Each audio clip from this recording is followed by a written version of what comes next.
Hey guys, in today's video we are going to read Waylon, Even More Awesome by Sara Pennypacker right here. Chapter 3, page number 29 right here. And finally, after school, Waylon got a minute with Baxter in the pit. He drew a steadying breath. "I know it's your day," he began, "but can I come with you to see Eddie?" "I won't." "Sure. You can hold the leash." "I won't even..." "Wait. Did you say sure?" Baxter nodded. "It's good, actually. Now, Eddie won't be lonely when the chief calls me into his office." Waylon took a step back. Being called into the police chief's office sounded as ominous as being called in the principal's office. Then he relaxed.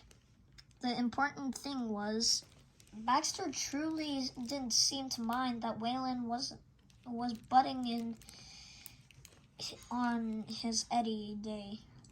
Still, once they were inside the lockup, Waylon held back to let Baxter open Eddie's cage. Baxter didn't. He rattled the handle. He shook it hard. "It's locked." "Why is it locked?" he yelled. "It's not supposed to be locked!" A round man in animal control shirt rolled out of Meg's office holding a clipboard. Baxter ran to him. "Why is the cage locked?" he cried. "Where's Meg?" "Maternity leave. I'm in her replacement." The new guy looked over at Waylon. "What are you boys doing here?" Waylon stroked Eddie's neck through the cage bars. "It's okay. We'll get you out in a minute," he promised. He hurried down the hall, trying to ignore Eddie's yelps. "Meg had a baby? When she's coming back?" "A couple of months."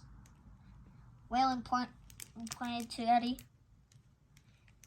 who was frantically trying to dig under the floor. "We take care of that dog whenever he's here, but the cage is locked. Can you..." "Whenever he is here." The new officer sucked in a cheek and cocked his head. "He's been here before."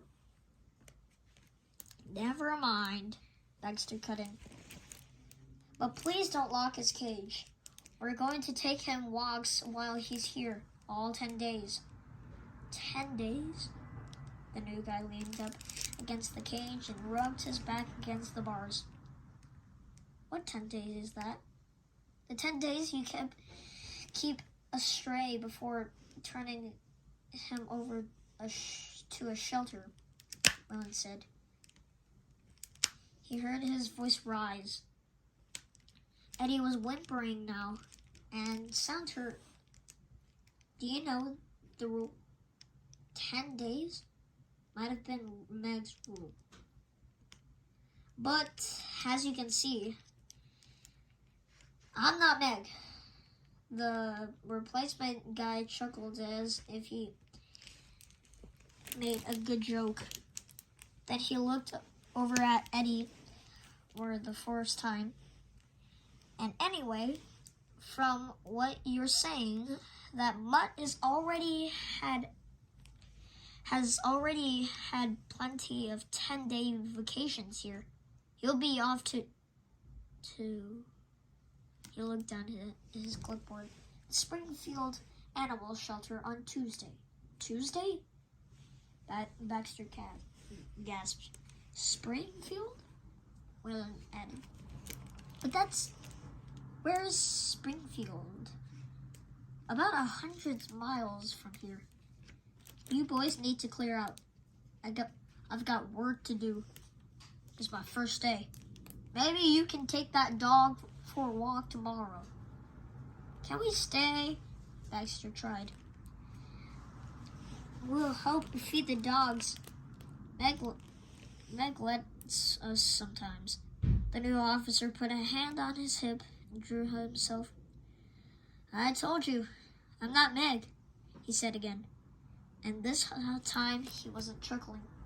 Outside, the boys sank into the marble steps of the station. Dusk settled around them like a cold blanket, and they hunched over their shoulders against the wind. It's not fair, Waylon said after a while. Why did Meg have to go and have a baby? We have to put the officer, sure not Meg, for a couple of months, Baxter agreed and with a shake of his head.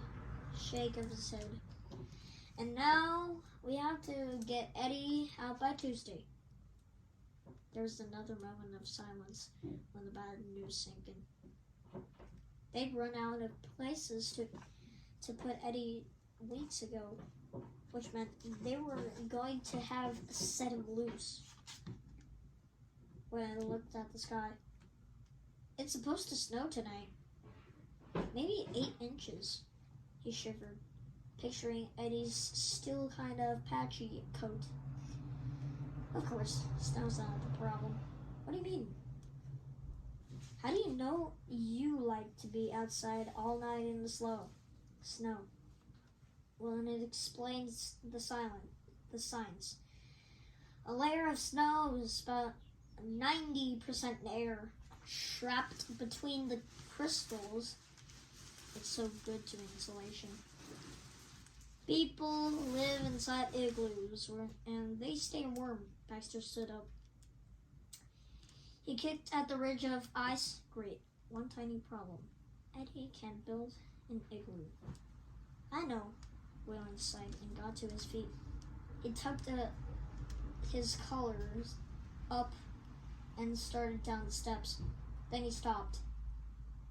He turned to face Baxter. No, Eddie can't build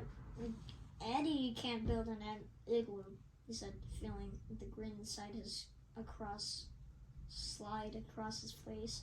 But we can. And that is the end of chapter 4. My name is Tim Yan, and this book is called Sara Waylon, Even More Awesome by Sara Pennypacker. And bye-bye. Yeah, bye-bye.